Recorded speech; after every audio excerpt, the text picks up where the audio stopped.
Ya, ahora sí, grabando. Bueno, como les decía entonces, una vez más los saludaré. Buenos días a todos. Ya hemos hecho el control de asistencia. Vamos a estar aproximadamente en clase hasta las 8:30, considero. ¿Ok? Bien, de todas formas, estén atentos, por favor, a que cualquier rato se les va a pedir que digan algo o que habiliten su cámara, como les dije, y vayan previendo desastres grabados en YouTube. Bien, estamos hablando de los modos de adquirir la propiedad, ¿no? Y entre los distintos modos de adquirir la propiedad, pues tenemos ahí cuatro que están establecidos por la ley y por la doctrina, ¿no? Ya habíamos señalado que uno de ellos es precisamente el contrato, otro que es la accesión, otro que es la prescripción adquisitiva o que igual se llama usucapión, y más abajo vamos a encontrar la figura de la sucesión. Bien, habíamos quedado analizando el primero de ellos, ¿no? Hemos dado ahí una pequeña definición de lo que es el contrato y que también lo encontramos pues precisamente en el Código Civil en el artículo 450, el cual ustedes ya han podido dar lectura y han podido comprobar, bueno, hemos resaltado algunos errores o críticas que hace la doctrina a esa definición, ¿no? Asimismo, también hemos identificado cuáles son aquellos contratos que denotan el traslado de dominio. Y les hemos dicho que cuando hablamos del traslado de dominio, es lo mismo que hablar de propiedad. Dominio es sinónimo de propiedad. Muy bien, y esos contratos habían sido la compraventa, la permuta, la donación, ¿qué más teníamos por ahí? Compraventa, permuta, donación. Sí, creo que eso es por ahora, ¿no es cierto? Muy bien. Entonces, mediante la celebración de estos contratos, lo que vamos a lograr es la transferencia del derecho propietario. No sé si ya les hemos hecho la figurita de qué pasa. A ver, vamos a ver si dejamos de compartir. Vamos a poner la pizarra, a ver si podemos compartirlo bien. A ver, aquí vamos a hacer unos gráficos. Entonces, aquí está la pequeña casa. Comprenderán que, por supuesto, estoy haciendo un gran esfuerzo para hacer este gran dibujo a escala, ¿ya? Bueno, por un lado tenemos a lo que es el propietario vendedor, ¿no? Propietario vendedor. Y por otro lado está el comprador. Ya habíamos dicho que vamos a realizar la compra-venta de esta casa mediante la celebración de un contrato de compra-venta, ¿no? Entre estas dos personas. Y decíamos, si es un contrato de compra-venta, ahí está el propietario vendedor, allá está el comprador. ¿Cuál es el objeto del contrato? Pregunto. La venta de la casa, del inmueble. Pareciera, ¿no? Pero le comento que no, ¿no? ¿Alguna otra idea? ¿Cuál es el objeto en el contrato?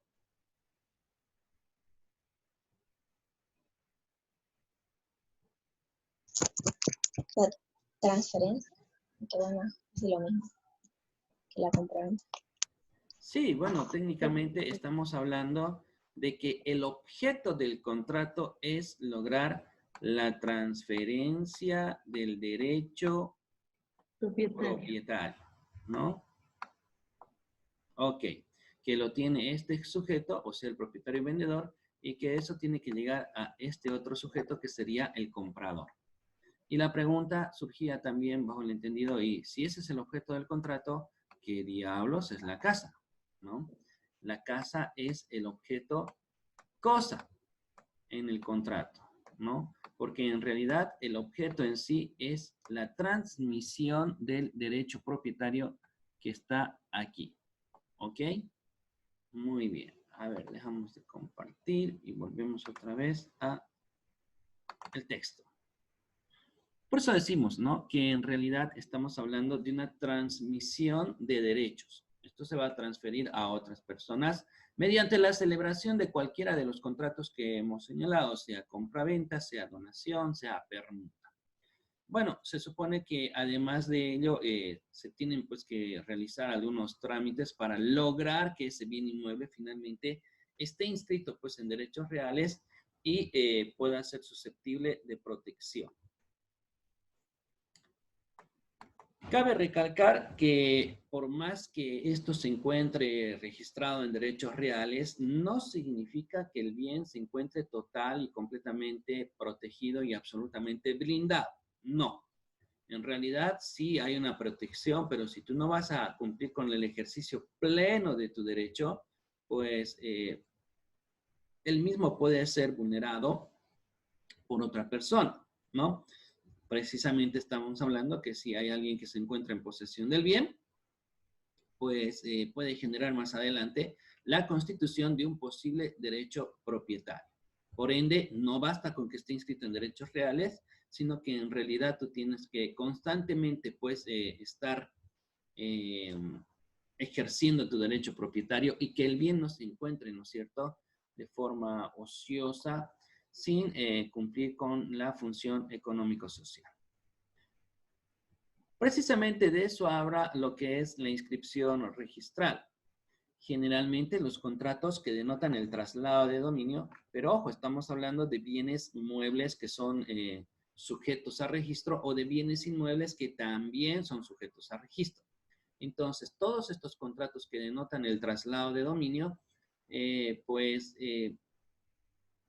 tienen que estar inscritos, tienen que ser registrados en las instituciones públicas que se encargan de ello. En algún momento les hemos señalado que se supone que debería haber un solo derechos reales como institución, la misma que debería encargarse de la inscripción, el registro, pues absolutamente de todos los bienes, sean bienes muebles o sean bienes inmuebles o sean incluso inmateriales, hablando de la propiedad intelectual, ¿no? Lamentablemente, no hay esa posibilidad en nuestro país. Son varias instituciones las que se encargan. Para dar simples ejemplos, solamente en los bienes inmuebles está la figura de derechos reales. Ya si son bienes muebles sujetos a registro como un vehículo, pues de eso está encargado la unidad operativa de tránsito, que es quien hace la función de derechos reales. Y también si vamos a hablar, por ejemplo, de barcos, pues la Fuerza Naval, si mal no tengo el dato, es la que se encarga de realizar la inscripción de estos bienes que también son muebles.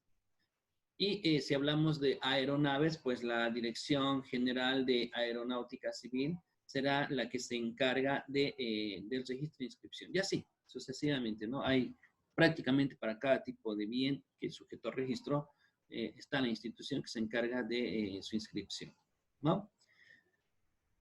El hecho de que esto esté inscrito, registrado, tiene como un efecto jurídico inmediato el tema de la publicidad, ¿no? No es que vamos a ir al deber o vamos a ir a Unitel a sacar la publicidad sobre qué derechos tenemos consolidados y cuáles se van a inscribir o no. No, no estamos hablando de eso, ¿no? No va a salir una lista de bienes que tiene cada uno de nosotros. La idea es que cuando exista una persona que tenga cierto interés en ese bien y en realizar algún negocio jurídico, pues que en esos casos, pues sí, que pueda acceder a estas oficinas públicas para lograr obtener la información. Solamente de la persona que le interesa porque está a punto de hacer un negocio jurídico con el bien que es de su propiedad, ¿no?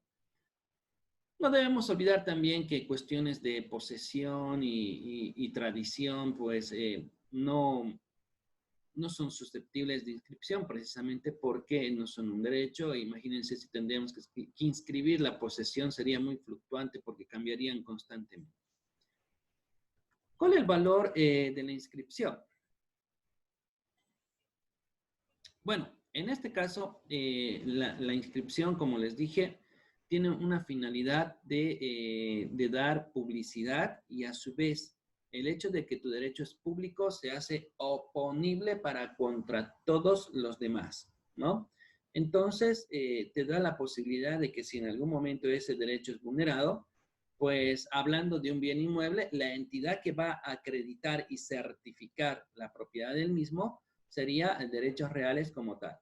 Entonces, esa información le va a servir a la autoridad jurisdiccional para tener certeza de quién es el verdadero propietario y actual propietario del bien que está ahí objeto de litigio. Y la persona pues va a poder promover los distintos procesos judiciales que le faculta la ley, como ser una acción de reivindicación o quién sabe una acción negatoria o una acción de mejor derecho propietario. O también tenemos otra que se conoce como la confesoria. Muy bien. ¿Qué sentencias o qué actos deben inscribirse en derechos reales como institución? Todos aquellos bienes que tengan que ver con subastas públicas, o sea, actos jurídicos realizados entre vivos, donde se dé la modificación de dominio, que quiere decir eso, donde se cambie el derecho propietario de un bien inmueble. Sea bien inmueble o sea un bien mueble, pero sujeto a registro, ¿no? Si no está inscrito, pues no hay necesidad de realizar inscripción de algunas cosas que no son sujeto a registro, ¿no? Hoy en día, por ejemplo, hasta los celulares, por temas de seguridad, ¿no es cierto? Como ustedes muy bien saben, pues tienen que estar ahí inscritos y registrados para un poco de control, ¿no? Bien, se considera, ¿no es cierto?, que la fecha de inscripción es muy importante y es vital porque por si existiese otro derecho que estaría surgiendo casi al mismo tiempo de forma simultánea. Por eso es que cuando ustedes van a derechos reales a hacer una inscripción o de, no necesariamente una compraventa, puede ser un anticrético, una anotación preventiva, o sea, una medida cautelar, ahí va a salir el dato de la inscripción donde va a señalar el año, el mes, el día, la hora, el minuto y hasta el segundo en el cual ha sido esto presentado, ¿no? Esto con fines de hablar de la importancia de la prelación en la inscripción. ¿Qué es la prelación en la inscripción? Es el orden que existe, ¿no es cierto?, en esos distintos actos jurídicos que han sido inscritos en derechos reales como oficina, ya que hay muchas acreencias que tienen prácticamente el mismo valor y jerarquía. Bueno, unas son preferenciales y otras son preferenciales también. Y cuando están en mismo grado y jerarquía, como por decir, ¿cómo se traduce esto? ¿Cuál tiene más valor? ¿Una hipoteca o un anticrético? ¿No? O una anotación preventiva o un embargo preventivo. Entonces, cuando son de misma jerarquía, pues lo que se hace es una distinción, una valoración sobre el momento de la inscripción de dicho acto jurídico, de dicha medida, ¿no? A eso se llama prelación. Entonces, hay una diferencia de garantías referente a la prelación, el orden de la inscripción. ¿Quién inscribió primero? Muy bien. Algunos modos de perder el dominio sobre un bien. Tenemos, por ejemplo, por su enajenación. ¿Qué es la enajenación? Estamos hablando de actos de disposición. Actos de disposición que puede hacer el titular del bien mediante distintas formas. No necesariamente puede ser un contrato. Más abajo vamos a ver que también puede darse el abandono del bien. Y también puede ser considerado eso un acto de enajenación. Generalmente la enajenación está dada en la transmisión del derecho propietario o mediante la suscripción de algunos de esos contratos de dominio que hemos señalado, ¿no? Estamos hablando de la compraventa, la donación, la permuta. Por su transmisión o declaración judicial. Bueno, puede darse que el mismo sea transferido a título de sucesión también, ¿no? Puede que tú estés pasando a otra persona mediante un acto de sucesión, o finalmente puede ser que se esté perdiendo esto producto de un proceso judicial. El ejemplo sería, puede ser un proceso de mejor derecho propietario, o también podría ser un proceso de usucapión, ¿no? Donde, ¿qué va a pasar? Pues, con gran probabilidad, pues estamos en el caso hipotético de que estás perdiendo el bien inmueble por este proceso judicial mediante una resolución. Por ejecución de sentencia.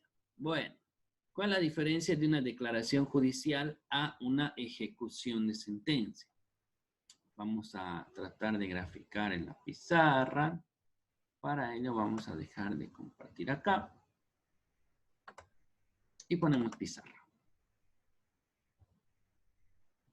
Oh, ya estoy viendo ahí el mensaje de Jorge. Bien, a ver, vamos a tratar de borrar todo. Bueno, pasa que un proceso judicial está compuesto por dos etapas, ¿no? Por dos etapas. Y no vayan a confundir esto de que los procesos civiles en nuestro país están compuestos por dos instancias y un grado. Está la primera instancia que lo lleva el juez de origen, saca una sentencia y ahí termina la primera instancia. Si la parte afectada decide presentar un recurso de apelación dentro de los plazos establecidos por ley, pues eso sube al Tribunal Superior en grado. A eso se conoce como la segunda instancia. Eso ya no lo va a ver el juez de origen, ¿no? Los que van a ver eso son los vocales de las distintas salas que están conformadas, de los tribunales departamentales de justicia. Ellos van a emitir seguramente un auto de vista con el cual se va a cerrar la segunda instancia. Si el proceso es un proceso ordinario, porque es el único que contempla la posibilidad de una casación, pues se plantea el recurso de casación también dentro del plazo que establece la ley, son 10 días, para que esto vaya al Tribunal Superior en grado. Estamos hablando del Tribunal Supremo de Justicia que está ubicado, pues como todos muy bien saben, en la capital del Estado plurinacional. Allá los ministros de la sala civil, hay una sola sala civil allá en Sucre, se va a encargar pues de ver el grado de casación. No es una tercera instancia, es un grado. Por eso se dice que el proceso civil está compuesto por dos instancias y un grado. Pero en este momento no estamos hablando de eso. Estamos hablando de etapas en un proceso judicial. Es decir, un proceso judicial tiene una primera etapa, sí, perdón por el pulso, ¿ya? Que va a comenzar esto con la presentación de una demanda. Y el juez que conoce esta demanda, a él se llama juez de origen. Muy bien. Presentada la demanda, vamos a entrar en una fase de deliberación. Esto que está aquí es una fase de deliberación, es decir, vamos a pleitear todavía sobre si existe o no, si corresponde o no corresponde el derecho. Esto va a terminar con... Ay, caramba, fíjense, se va a cortar la reunión, dice. Esta reunión terminará en 10 minutos. Bueno. Si se corta la reunión, nos conectamos inmediatamente para no perder tiempo. ¿Ya? Pero tenemos 10 minutos todavía. Fue una pequeña alegría que duró poco. Ya. Les decía, esto va a terminar con la emisión de una sentencia. ¿Ok? ¿Qué es una sentencia ejecutoriada? ¿Alguno de ustedes sabe? Pregunto por si acaso. ¿Qué será una sentencia ejecutoriada? ¿Por qué se llama así? ¿Por qué se dice así? ¿Ideas? ¿O nadie sabe todavía o nadie conoce? No, no conozco eso. ¿No? ¿Para nada todavía? Cuando ya se dictó la sentencia y se va a ejecutar lo que dice la sentencia. Pues. Ya, más o menos. El sí, final sí. es el final ya lo que dictamina el juez ya acerca del proceso que uno tiene. ¿Alguien más Ese- que quiera decir algo? Gracias, Matilde. ¿No? Bueno. Una sentencia ejecutoriada es aquella que ya no se puede modificar. ¿Qué quiere decir eso? que ninguna de las dos partes ha presentado el recurso de apelación, ¿no? O si es que hubiese presentado el recurso de apelación, ha subido arriba y los de arriba han sacado un auto de vista donde han confirmado la sentencia, ¿no? Entonces, y no han presentado casación. O si es que han presentado casación, pues el auto supremo ha confirmado al auto de vista que a su vez confirma la sentencia. Muy bien. Entonces, ya la sentencia es definitiva. Esos son los casos de una sentencia ejecutorial. Hasta ahí ya está la primera parte del proceso. Ahora viene una segunda etapa. Etapa, dije, no dije segunda instancia, ¿no? Viene una segunda etapa que es la fase de ejecución. ¿De qué se trata la fase de ejecución? Trata pues de que esta sentencia la vamos a materializar, es decir, esa sentencia se va a cumplir, ¿no? Por eso es que hay aquí una pequeña diferencia cuando hablamos. A ver, déjenme ir a la pantalla otra vez. Cuando hablamos aquí en el inciso C, por ejecución de sentencia, y en el inciso B, por transmisión o declaración judicial. Si vamos a hablar de una declaración judicial, posiblemente era, fíjense, un proceso de mejor derecho propietario donde lamentablemente la otra parte ha ganado y yo estoy perdiendo mi derecho propietario. Entonces, eso es mediante una sentencia porque es una sentencia declarativa. O de repente es por un proceso de usucapión, donde el poseedor ha logrado demostrar su quieta y pacífica posesión pública, continua e ininterrumpida, ¿no? Y en esos casos, pues, va a salir una sentencia que va a extinguir el derecho propietario para el uno y va a dar nacimiento, pues, a ese nuevo derecho propietario para el otro. En cambio, ahí estaba en pleito directamente la propiedad. Cuando hablamos de ejecución de sentencia, bueno, ahí estaríamos en el caso hipotético de que este proceso no era un proceso de usucapión, que este proceso no era un proceso de mejor derecho propietario. Era un proceso ejecutivo, donde el que demanda, Juan, ¿no es cierto?, era acreedor posiblemente de, por decir algo, Pedro, que era el demandado. Puede ser también los procesos ejecutivos de los bancos en contra de las personas, ¿no ves? Cuando la dejan en hipoteca. A eso mismo me estoy refiriendo, muy bien, ¿no? O sea que en realidad el proceso no era por la casa. El proceso era por el cumplimiento de una obligación pecuniaria producto de un préstamo con garantía hipotecaria. O sea que el proceso puede ser que sea con gran probabilidad un proceso coactivo o puede que sea con probabilidad un proceso ejecutivo. Pero ¿qué estaba en pleito en el proceso? El pago de una suma de dinero. Y como no ha pagado dentro del plazo que establecía la sentencia, pues en la fase de ejecución de sentencia vamos a hacer cumplir esta a como de lugar. Como hay un bien inmueble que ya ha sido separado para el efecto, pues vamos a llevarlo a remate, ¿no? Es una venta judicial y, bueno, por una ejecución de sentencia, pues vas a perder tu derecho propietario. Ahora, sí, adelante. Cuando una persona busca un préstamo en el banco y no pone nada, o sea, no hipoteca nada, no hay una anotación preventiva sobre un inmueble, luego el banco tiene que verificar qué es lo que tiene la persona para cumplir el pago luego de la sentencia. Bueno, vamos a explicar eso. ¿Qué es lo que pasa? Que los bancos se manejan pues con una ley financiera y una ley de bancos. Y señores, pues el banco es el diablo, ¿no? ¿Qué quiere decir eso? Es casi imposible que un banco te dé algún préstamo sin que tú brindes un bien como garantía específica. Sí o sí, el banco es un acreedor privilegiado. ¿Por qué es un acreedor privilegiado? Porque él tiene un bien que ha sido específicamente dado para que en caso de incumplimiento, pues se lleve a venta judicial, ¿no? Esto puede pasarle con mayor probabilidad. Algunas cooperativas se manejaban así antes de que la ASFI entre pues a regular todo esto. daban préstamos y solamente recibían como en prenda, entre comillas, en custodia, los papeles de propiedades que tenían los clientes, de lotes, así, ¿no? Pero solamente eran papeles, no era la constitución de una garantía específica, ¿no? Es que antes nuestros abuelitos, cuando sacaban un préstamo y dejaban los papeles de la casa, pues decían, la casa ya está casi como perdida, ¿no? Pero en realidad, hoy en día, el hecho de dejar papeles no significa nada, porque esos papeles tú los puedes sacar en duplicado, así que no hay ningún problema, ¿no? Entonces, esto puede pasarle a un particular.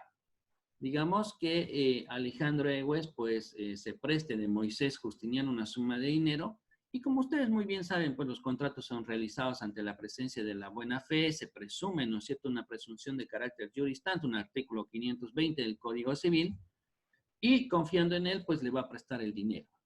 Ya si se da un caso de incumplimiento, pues, y no sabemos qué bienes tiene el deudor, hay que hacer pues una etapa de investigación para ver qué bienes hay, para luego tratar de realizar más adelante las anotaciones preventivas o embargos o secuestros que se puedan realizar para lograr la devolución en su equivalencia, ¿no? Es decir, para llevar a venta judicial y producto de los remates, pues pueda recuperar el dinero, ¿no?